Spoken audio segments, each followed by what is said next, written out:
Olá, meus irmãos e irmãs de Ideal Espírita, vocês amigos e amigas que nos acompanham aqui na página Estação da Luz Espírita, muitíssimo obrigado mesmo pela sua companhia.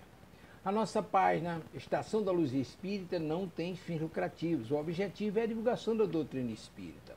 E é por isso que nós reunimos aqui esta sede de matérias espíritas para que possa atender às suas necessidades, estudo, lazer, pesquisa. Você encontra aqui na nossa página Estação da Luz Espírita os livros da codificação, obras suplementares, entrevistas, palestras e os programas da Web Rádio Estação da Luz de Natal e Web Rádio Cristo Consolador de São Paulo. Ou seja, um acervo que atenda às suas necessidades, sem fins lucrativos. O objetivo é a divulgação da doutrina espírita. E agora eu convido você para nos acompanhar na reprodução de mais esse trabalho imperdível. Muito obrigado mesmo pela sua companhia e vamos juntos!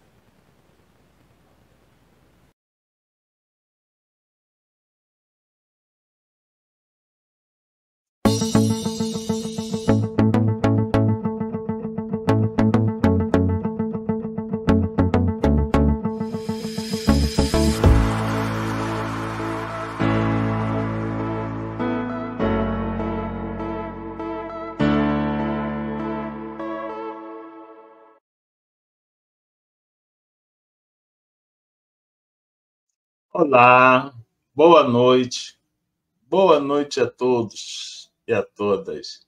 Estamos mais uma vez nesse excelente canal da Web Rádio Cristo Consolador. Vamos à nossa prece.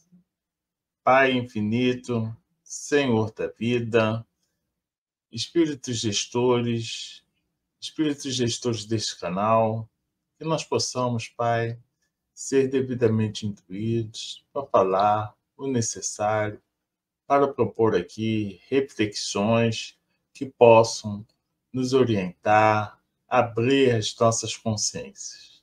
Graças a Deus. Sou Paulo Silva, conforme está escrito, e nós estamos abordando aqui o livro de Leon Denis, O Problema do Ser, do Destino e da Dor. Sejam muito bem-vindos, aqueles que estão agora e que entrarão posteriormente. Muita paz. Pois bem, nesses 2 sábados e finalizando hoje, nós estamos na unidade 1, O Problema do Ser, e nós estamos falando do critério da doutrina dos espíritos. E é bastante interessante que Leon Denis ele faz um apanhado dessas diversas oposições que nós poderemos ver isso também lá no livro dos médiuns, nos sistemas e métodos, enfim. Mas nós vamos abordar aqui, lembrando o que foi dito na semana passada, muito rapidamente. Leon Denis nos esclarece, nesse excelente livro, que o espiritualismo moderno baseia-se no conjunto de fatos. Então, ele aborda aqui que uns são simplesmente físicos, outros é um conjunto de ação de forças que era há muito tempo desconhecido. Não devemos esquecer que esse conjunto de forças existe desde que o homem existe na humanidade. E esses fenômenos possibilitaram, mais modernamente, por volta lá do meados do século XIX e diante, quando foram compilados por Allan Kardec, esses seres deram a si, se autodenominaram espíritos, aqueles que já não possuíam a existência física humana. Então, ele nos fala que esses espíritos ensinaram a pré-existência, a sobrevivência e as vidas sucessivas da alma. Então, não era mais aqueles fenômenos das mesas girantes, das batidas, daquelas respostas curiosas que se davam em qualquer evento, entre aspas, ocorridas ali na França, em meados do século XIX. Então, Kardec, em sua obra, ele teceu ali, sistematizou toda uma nova fenomenologia, uma descoberta, uma sistematização dos fenômenos e o que estavam por detrás delas, desses fenômenos. Inteligências desencarnadas. Várias teorias, e também ele começou a... Leon Denis nos esclarece que esse sistema de revelações, não se deu através de um homem só, mas sim de seres desencarnados em diversos locais, diversos lugares no mundo inteiro, nos quais Allan Kardec se correspondia por meio de cartas, auxiliado por sua esposa, Amélie. Esses espíritos, eles apareciam sensitivos em todas as classes sociais, em todos os gêneros, enfim, em tudo. E eles espalharam seus focos em todo o mundo. E nós podemos observar nas diversas religiões. Sempre tem ali um cerne de fenômenos que podem ser dogmáticos, mas para aqueles que têm olhos de ouvir, consegue ver, discernir a manifestação de espíritos de consciências desencarnadas. E ele começa a expor e a aclarar diversas contradições que eram objeto dos detratores da doutrina espírita. Assim como eles, um exemplo que nós poderíamos falar aqui é que os espíritos, quando davam suas comunicações, não eram unânimes. E eles mesmos esclarecem que, devido ao fato da lei do progresso, cada consciência está num grau de percepção, assim como aqui nós estamos em diversos graus. Às vezes eu não posso compreender determinados conceitos abstratos, outros compreendem. E a mesma coisa se dá no mundo dos espíritos. Muitos, hoje nós sabemos, que desencarnaram e às vezes nem conseguem perceber que estão desencarnados. Então, Leon Denis começa, de uma certa forma, a expor, a aclarar essas questões. Hoje, na nossa continuação, nós vamos ver aqui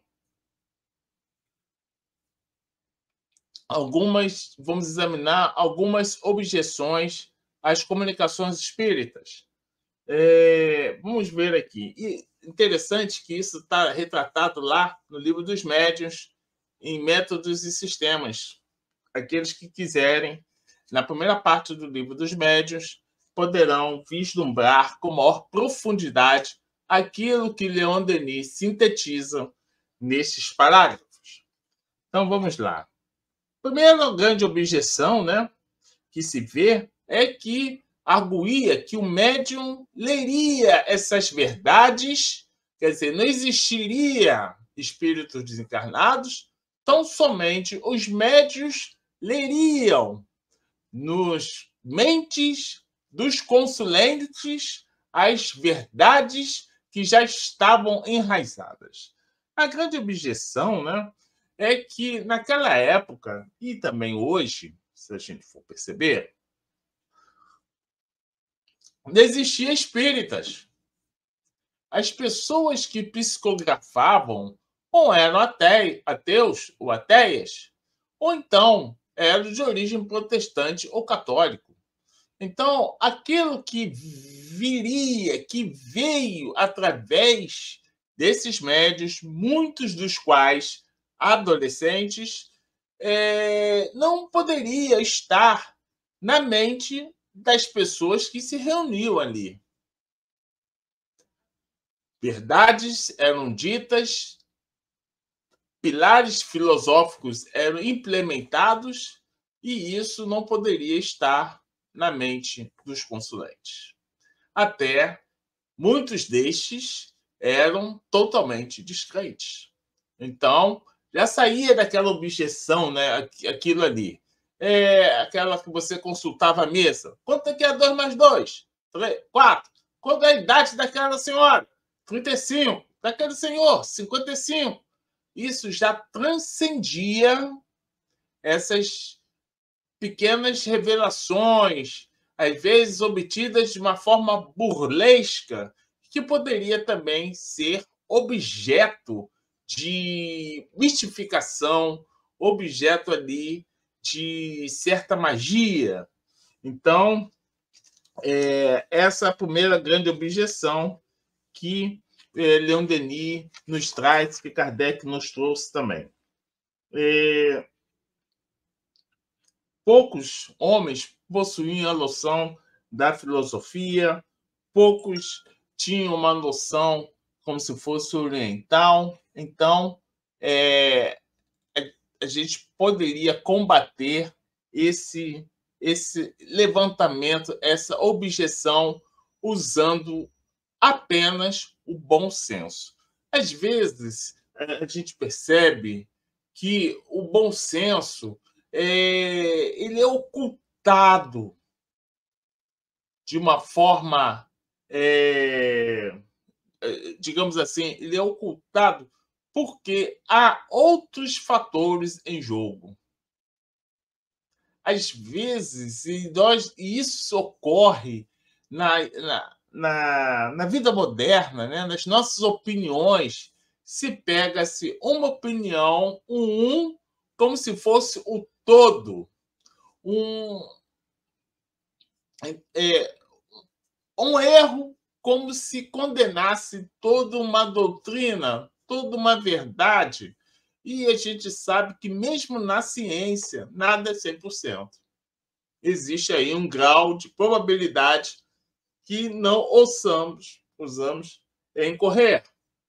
Então, aqueles que têm um estudo científico podem ver que e podem desconfiar quando se fala 100% de verdade. Não existe 100%.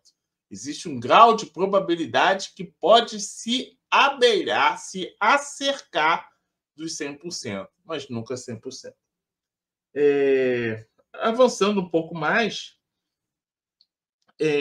a gente vê, né, que lá, Leon Denis nos aponta que, em 7 de abril de 1899, o reverendo J. Savage, pregador renomado, dizia: as futilidades que, por assim dizer, vêm do além, são numerosas. E ele está correto. Invoca-se, se tudo for invocado, até as pedras falarão. Então, há de ter um bom senso, um critério. Existe toda uma literatura de moral das mais puras e de ensinamentos espiritualistas incomparáveis. Então, você necessita separar sempre o joio do trigo. Se não adotar esse critério, se perde, e isso em qualquer exploração. Bem, ele diz que esse reverendo, né, ele conhecia um autor que era graduado de Oxford, pastor da igreja inglesa, e que se tornou espírita e médium. Seu livro foi escrito automaticamente, às vezes para desviar seu pensamento do trabalho que sua mãe executava.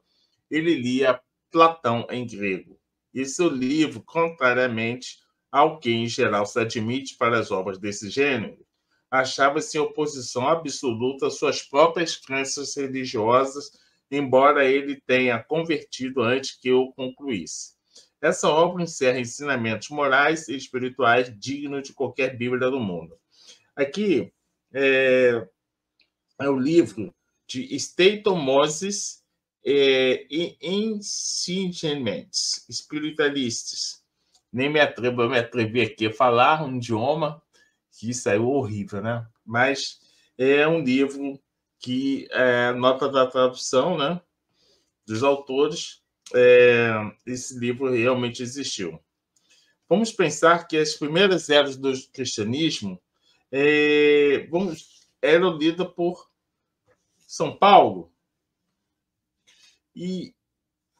Mas a gente pensa, né, que naquele discurso que o reverendo, ele soube separar as coisas. De fato, nas múltiplas comunicações dos espíritos, tem que se separar ali o joio do trigo. Vejamos. Por quê? Existem comunicações verdadeiras, existem comunicações falsas, existem comunicações que são fortemente influenciadas pelo pensamento do médium e outras comunicações que não são.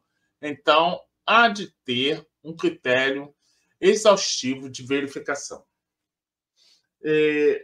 A gente, avançando um pouco mais, nem todos os espíritos estão aptos a dar-nos úteis e profundos ensinamentos, como sobre a Terra, e é mais ainda a escala dos seres, no espaço, comporta graus infinitos. Então, como foi dito aqui, a lei do progresso, ela nos mostra que existem espíritos que têm consciência e espíritos que não têm consciência, que ainda nem desencarnou. Então, vamos pensar um pouco nessa separação, nessa compilação das comunicações e o trabalho portentoso do casal Kardec, né? Do casal, que eu estou falando de Kardec e da sua esposa também, Amélie Baudin, né? Por quê? Porque eles liam todas as correspondências, respondiam todas as correspondências advinda dos enormes grupamentos, dos inúmeros grupamentos espíritas, e a gente pode pensar como eles sistematizaram, compilaram esse grau portentoso de informações. Imagine, nem hoje, a não ser se dedicando exaustivamente a essa tarefa que foi coroada de êxito. Outras coisas que nós temos, como se fala, né? Precauções devem ser tomadas em contínuo e vigilante controle. Justamente isso que aconteceu e acontece até hoje em muitos livros da doutrina espírita, principalmente os livros doutrinários. Existem muitas fraudes de origem humana, né? Ou mistificações de origem oculta. Todos os experimentadores sérios sabem que existem dois espiritismos. E aí, quem está falando é Leon Denis. Olha só, vou até reproduzir. Todos os experimentadores sérios sabem que existem dois espiritismos. Um praticado de qualquer maneira, sem método, sem elevação de pensamento, atrai para nós os desocupados do espaço e os espíritos levianos e zombeteiros que são numerosos na atmosfera terrestre. Outro, mais sério, praticado comedidamente, com um sentimento respeitoso, põe-se em comunicação com os espíritos adiantados, desejosos de socorrer e esclarecer os que clamam com fervor de coração. Foi isso que as religiões conheceram e designaram com o nome de comunhão dos santos. Enfim, isso nós vamos perceber que existe praticamente em todas as religiões. A gente pode pensar aqui nas religiões orientais, né? Não sei se vocês assistiram um desenho, né? Da Disney, no caso, que eles falam, né? Que escutamos o espírito dos antepassados. Né? Então é interessante isso, porque em todas as religiões tem essas comunicações. É legal, a gente pode perceber. E mesmo nas religiões que oficialmente não reconhecem que existem essas comunicações, de fato há essas comunicações. gente pode pegar ali o Pentecostes, em que os apóstolos falaram veio o Espírito Santo, eles começaram a falar em diversas línguas diferentes, né? Então, podemos pensar que isso também é uma comunicação mediúnica, dada ali ao grau de estar em reunião, né? Então, a gente pensa nisso. E aí eles falam também, tá? Como poderia distinguir os bons e os maus livros dos autores falecidos há muito tempo? Como distinguir uma linguagem nobre e elevada de outra banal e vulgar? Não temos o julgamento, uma escala para avaliar a qualidade dos pensamentos, sejam eles provenientes do nosso mundo ou de outro. Aqui ele nos chama a atenção que nós classificamos as comunicações do nosso vizinho. Vamos pensar, eu estou falando com outra pessoa. O grau da minha conversa, ela pode versar sobre vários assuntos. Assuntos elevados e assuntos vulgares. A mesma forma se dá quando eu estabeleço uma comunicação com os seres desencarnados, com os seres extrafísicos, né? Mais moderno falar assim, né? Seres extrafísicos. Então, aí é um critério da comunicação, da seriedade, do conteúdo daquela mensagem, que nós podemos classificar, e isso ocorre naturalmente.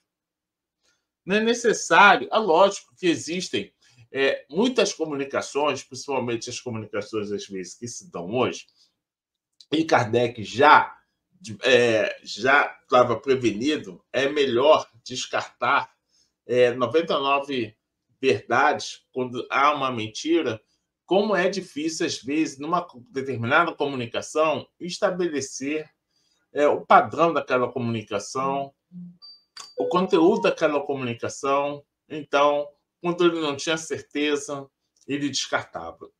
Olha que trabalho se dá para se fazer tal coisa. Leon Denis avança aqui, dizendo que pode-se julgar as mensagens medianímicas, sobretudo por seus efeitos moralizadores. Por vezes, eles são grandiosos e têm melhorado muitos caracteres, purificado muitas consciências. Aí está o critério mais seguro de qualquer ensinamento filosófico. Mas ele avança dizendo também que em nossas relações com os invisíveis existem ainda sinais de reconhecimento para distinguir os bons espíritos das almas atrasadas. Os sensitivos facilmente reconhecem a natureza dos fluidos, doces, agradáveis nos bons, violentos, glaciais, penosos de suportar nos espíritos maus. Eu acho que não precisa ir tão longe. Vamos pensar aqui você adentrando um ambiente. Você automaticamente sabe que aquele ambiente, você pode dizer assim, entrar, esse ambiente aqui está pesado, esse ambiente está carregado, aquelas pessoas estão meio, como a gente fala assim, meio pesadas, né? Meio desarmoniosas. Não precisamos nem de falar, basta se aproximar, basta-se, por vezes, quando se tem uma sensibilidade maior, basta-se pensar na pessoa em que você percebe essa desarmonia. A gente pode perceber numa relação filial, se o nosso filho, se o nosso pai está ali no seu calmo, está colérico, está com algum problema, mesmo aquela superfície esteja calma. Você sabe que existe algo por detrás. Isso se dá pela lei da sintonia, pelas vibrações que nós detectamos e que todo mundo emite isso, certo? Então, isso é um exemplo que o Leon Denis está dando, que Kardec deu também, e que não foge muito da nossa... não tem nada de fantasioso, não tem nada de um grau abstrato. Isso é uma coisa prática que você faz desde que o mundo é mundo, desde que você se entende por gente, né? Qualquer criança consegue discernir se aquilo que está se aproximando é bom, é mal, se aquela pessoa é legal, se não é. Prestem atenção e vocês poderão observar de uma maneira clara, sem nenhum subterfúgio. Bem, outra coisa também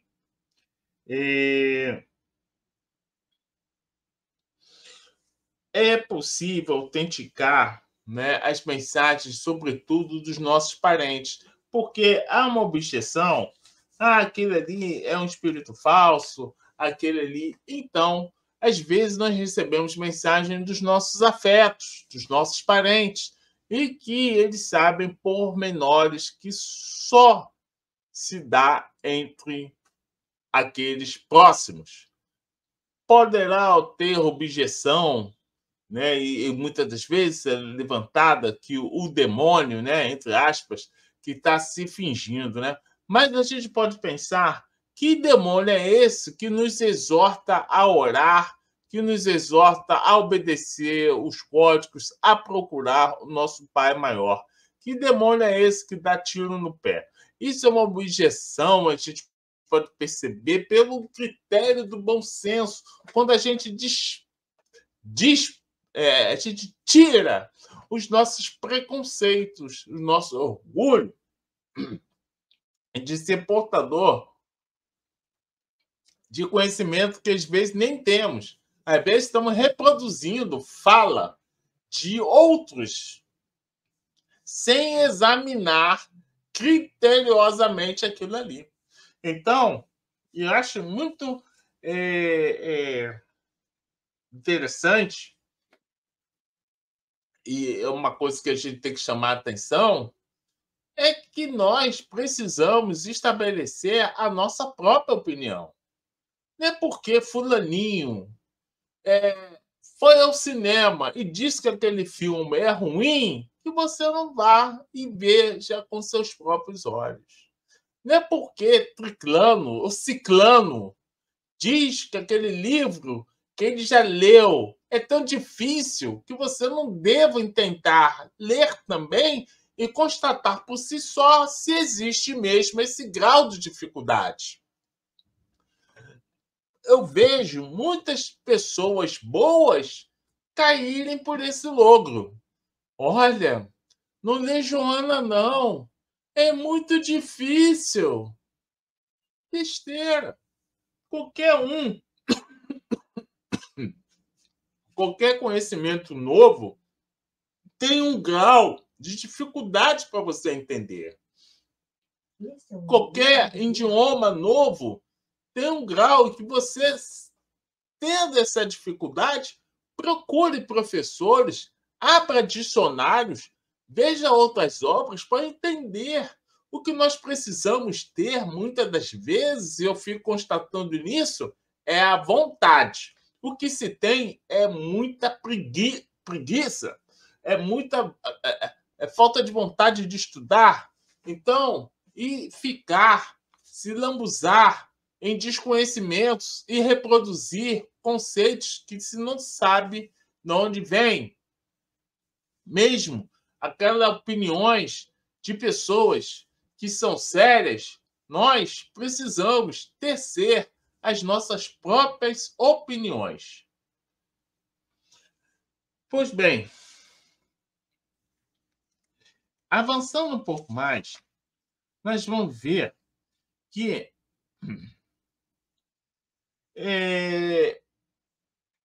uma grande constatação é que, numa única encarnação, não conseguimos ter na nossa mente todo um conjunto universal de leis. Embora vivemos, vamos pensar assim, vivemos em ambientes em que nós desconhecemos alguma das leis. Por exemplo, alguém aqui agora pode equacionar a equação da gravitação universal? Acredito que poucos. Mas estamos dentro dessa lei. Se eu pular da janela, eu vou cair. Entende? Então, mas eu sei da existência dessa lei. Basicamente, ela vai me puxar para baixo. Então, a mesma coisa se dá nas leis mediúnicas. Eu tenho ciência dessa lei, preciso pesquisar essa lei. Para quê? Para que eu possa compreendê-la de uma forma melhor, para que eu possa pegar, aprender a operacionalizar esta lei. Se eu sei que se eu pular da janela eu vou para baixo, eu preciso de uma aceleração para que eu vá para cima. Mas eu preciso estudar esse tipo de aceleração. Aí eu consigo entender como o foguete escapa da gravidade da Terra. Então, por quê? Mas eu preciso entender a lei, eu preciso reflexionar sobre essa lei para reproduzir as suas causas, para poder não escapar da lei, mas inventar mecanismos que eu possa atingir o meu objetivo. Muito simples assim. Então, a gente sabe o seguinte, e eu vou reproduzir a fala de Leon Denis. O espírito do homem, oprimido pela carne, privado da plenitude de seus recursos e das suas percepções, não pode, por si só, atingir o conhecimento do universo invisível e de suas leis. O círculo que se agita na nossa vida e o nosso pensamento é limitado. Nosso ponto de vista, restrito. A insuficiência de dados adquiridos torna qualquer generalização impossível ou improvável. Precisamos de guias para penetrar no domínio desconhecido e infinito das leis. É com a colaboração dos pensadores eminentes nos dois mundos, das duas humanidades, que as mais altas verdades serão alcançadas, ou pelo menos entrevistas, e os mais nobres princípios estabelecidos. Bem melhor e mais seguramente que nossos mestres terrenos, os dois passos, sabem colocar-nos diante do problema da vida, do mistério da alma, ajuda-nos a tomar consciência de nossa grandeza e de nosso futuro. Interessante, porque quando a gente pega uma obra de Kardec, que é o Céu e o Inferno, na segunda parte, que estão os depoimentos dos espíritos, abre-se um leque. A gente não precisa viver todas as experiências, a gente consegue, pela fala dos espíritos, compreender que muitas das nossas ações podem ocasionar um grande dano, um grande atraso nas nossas evoluções. Aquelas falas de espíritos que às vezes se desviaram da moral. Quando você pega ali um livro de Memórias de um Suicida, né, da Ivone Pereira, psicóloga peruana, a gente percebe as imposições. Quando a gente pega obras póstumas, né, as questões que o Kardec levantava para si, que ocorria. Então, a gente começa a perceber que existe um todo ali. Nada é separado. Tudo é abrangente, tudo está interligado. Você começa a compreender isso no momento em que você olha a sua vida pregressa e vê os passos que você dá, as correções de erro, e compreende que uma vida só não consegue exaurir, ou mais, você não consegue aprender tudo. Então, necessita. Aí você começa a tomar conhecimento que a reencarnação é de uma grandeza divina, porque se não tivesse a reencarnação, certamente não existiria a justiça divina. Ele esclarece aqui que o Espiritismo não dogmatiza. E não é nem uma seita, nem uma ortodoxia. É uma filosofia viva, aberta a todos os espíritos livres e que progride evoluindo. Ele nada impõe, propõe, e que propõe baseia-se em fatos experimentais e em provas morais. Não exclui crença alguma, mas se eleva acima delas e a abraça numa fórmula mais vasta, numa expressão mais alta e mais abrangente da verdade.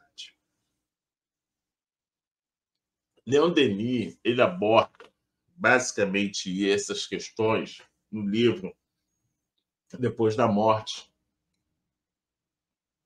nos 5 ou 6 primeiros capítulos, em que ele examina as diversas religiões. Ele diz, tá, que uma grande preocupação do espiritismo é evitar essas funestas consequências da ortodoxia, a sua revelação a uma exposição livre e sincera de doutrinas que nada tem de imutável, mas constitui uma nova etapa em direção à verdade eterna e infinita. Todos, e acho interessante isso, têm o direito de analisar os princípios, tendo como única sanção a consciência e a razão. Porém, a adotá-los, deve-se conduzir a vida por eles e cumprir os deveres deles recorrentes. Os que não o fazem não podem ser considerados adeptos sérios. Então, e aí isso é uma grande interessante, né? Porque até ainda há pouco tempo atrás, as missas eram em latim.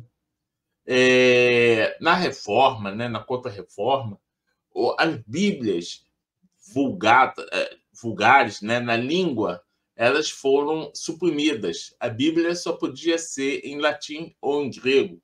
No idioma local, não podia. As mulheres não podiam ler a Bíblia. Os homens casados, tampouco.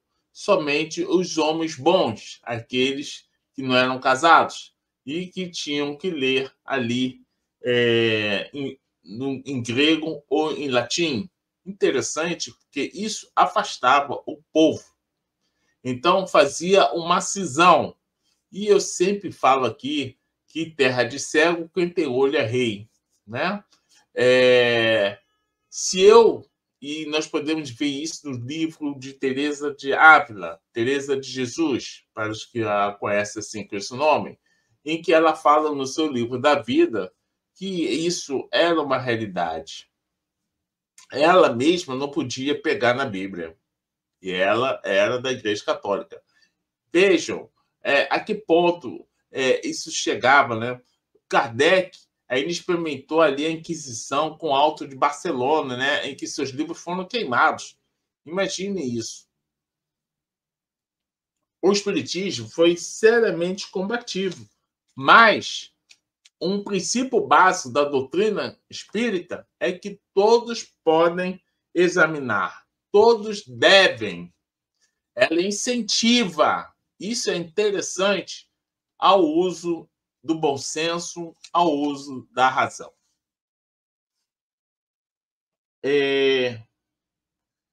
Kardec pôs-nos sempre de sobreaviso contra o dogmatismo e o espírito sectário. Avançando um pouco mais, existe aí uma unidade nas religiões. E isso Leon Denis examina lá naqueles 5 primeiros capítulos do livro Depois da Morte. Existe aqui: dia virá em que todos compreenderão que não há antítese entre a ciência e a verdadeira religião. Há apenas mal entendidos. A antítese existe entre a ciência e a ortodoxia, aproximando-nos sensivelmente das doutrinas sagradas do Oriente e da Gália a respeito da unidade do mundo e da evolução da vida, e as descobertas recentes da ciência, a gente pode compreender isso, tá? Nós provam isso. Interessante que eu vou ler aqui o final desse parágrafo. A ciência será a análise, a religião tornar-se-á síntese. Nelas, o mundo dos fatos e o mundo das causas se unirão. Os dois termos da inteligência humana se ligarão. O véu do invisível será rompido. A obra divina aparecerá a todos os olhos em seu esplendor majestoso. A gente, quando começa a estudar, a gente começa a perceber que tudo está interligado. Não existe separação. E ele fala aqui, tá? Em todas as épocas da humanidade, raios jorravam, clarões iluminaram o pensamento em marcha. e as verdades necessárias apareceram aos sábios e aos pesquisadores. Aí a gente começa a compreender ali os iniciados, existia uma religião para aqueles que eram iniciados, e a gente pode ver na fala de Jesus, quando ele fala com Nicodemos, né, sobre o dogma da reencarnação, que é necessário renascer da água, e Nicodemos não compreende, e Jesus fala assim: tu que é mestre em Israel, não conhece essas verdades? Ele estava falando justamente isso. Aqueles que eram mais letrados, que tinham conhecimento da verdade, ocultavam-na propositalmente ao povo. Para quê? Para poder melhor exercer o domínio. Além disso, né, o Denis nos fala, esses princípios reservados a um pequeno grupo não haviam penetrado a alma das multidões. Então foi necessário uma grande evolução. E se nós pensarmos um pouco, um tempo relativamente curto, 2000 anos, para que o cristianismo pudesse espalhar essas verdades. E meu Denis, quando examina as religiões antigas, essas verdades estão ali claras. O Deus único, as vidas sucessivas, as reencarnações, escondido em miríades de deuses que, na verdade, são um aspecto só divino. Ele nos diz aqui, assim, é sempre nas horas críticas da história que as grandes concepções sintéticas se formam no seio da humanidade. Quando as religiões envelhecidas e as filosofias muito abstratas não são mais suficientes para consolar as aflições, para reerguer a coragem batida, para encaminhar as almas em direção aos altos cimos. Ele está falando aqui que em todas as religiões apareceram aqueles espíritos luminares que, de uma certa forma, conseguiram arrastar as multidões. Nós podemos ver ali Teresa de Calcutá, podemos ver Gandhi, podemos ver Buda, vários outros que foram luminares nas suas épocas e que arrastaram multidões, esclarecendo os iniciados. É óbvio que grande parcela da humanidade, e isso persiste até hoje, ainda não tem conhecimento dessas verdades, mas consegue pressentir. Hoje não se pode falar que existe uma ignorância, uma vez que há médios em todos os locais, em todas as raças, em todos os gêneros, em todas as classes sociais. E a grande sabedoria consiste em quê? Em recolher as parcelas de vida eterna, os elementos de direcionamento moral que elas contêm, afastando as redundâncias inúteis que a ação das épocas e das paixões foram acrescentando. Mas, assim, só o impulso vindo do alto poderia, de uma certa forma, alavancar o surgimento do espiritismo. Deixado a si sós e com comunicações sem, assim, um critério sistemático, se levaria muito tempo para que essas verdades promulgadas pela doutrina espírita pudessem contaminar, existir, ser discutidas, ser obstaculizadas por grande parte do todo, de todos. Pois bem, e assim nós vamos aproximando aí do final. E assim, o objetivo, finalizando, Denis nos fala que é o seguinte: o objetivo do espiritismo não é destruir, mas unificar e contemplar, renovando. Enfim, o espiritismo fornece à alma humana, ainda insegura e débil, as poderosas asas do amplo dos espaços, e dessa forma ele ergue às alturas de onde ela pode divisar a vasta harmonia das leis e dos mundos e, ao mesmo tempo, obter uma clara visão do seu destino. Eu, muito incipiente, consigo perceber. Será que vocês conseguem perceber isso? Dessa união, dessa vasta harmonia das leis, dos mundos não, porque dos mundos nós só conhecemos mais um pouco o nosso.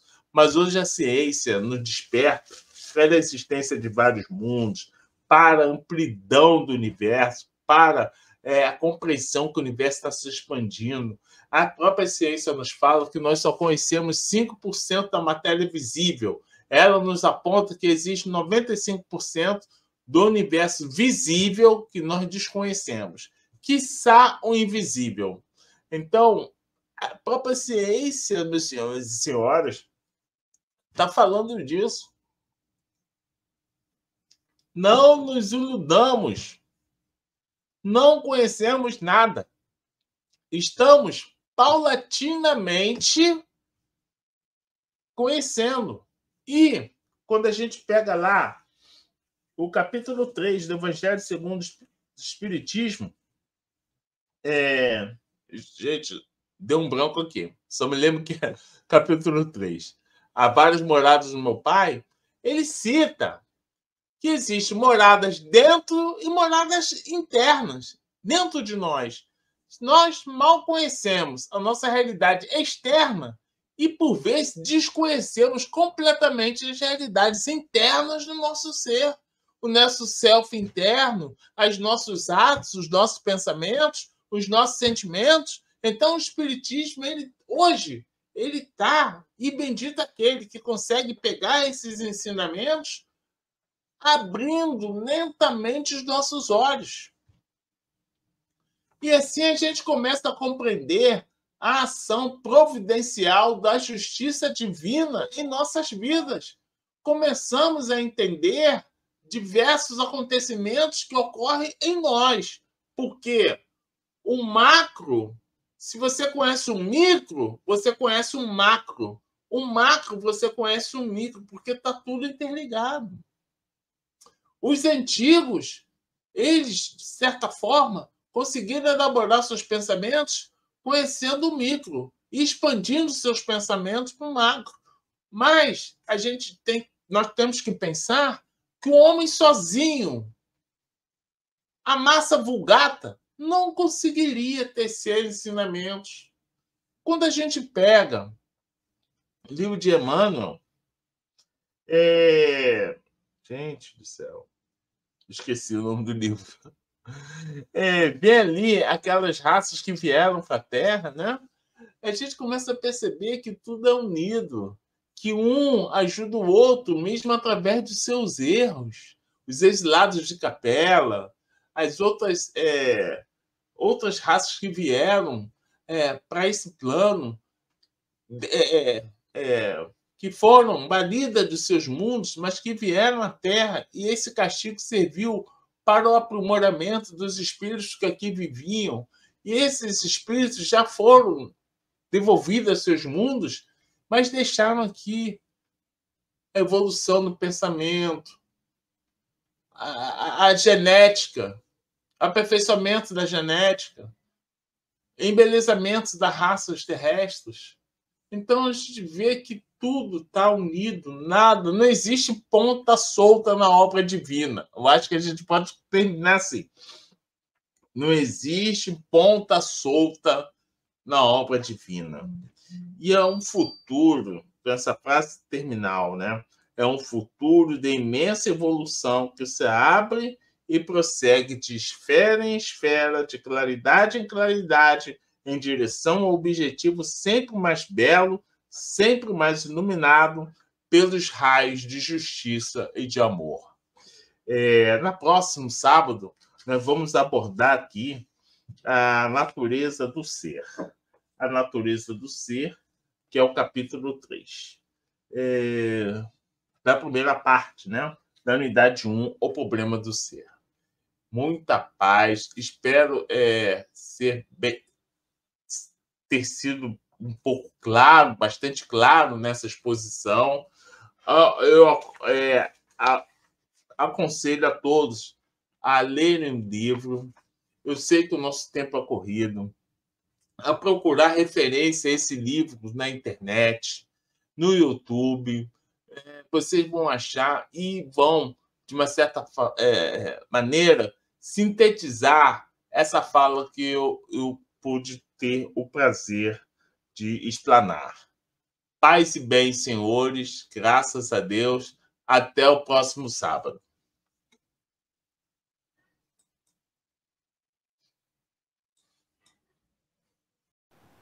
Chegamos ao final da nossa atividade. Muitíssimo obrigado mesmo pela sua companhia e espero você no próximo evento.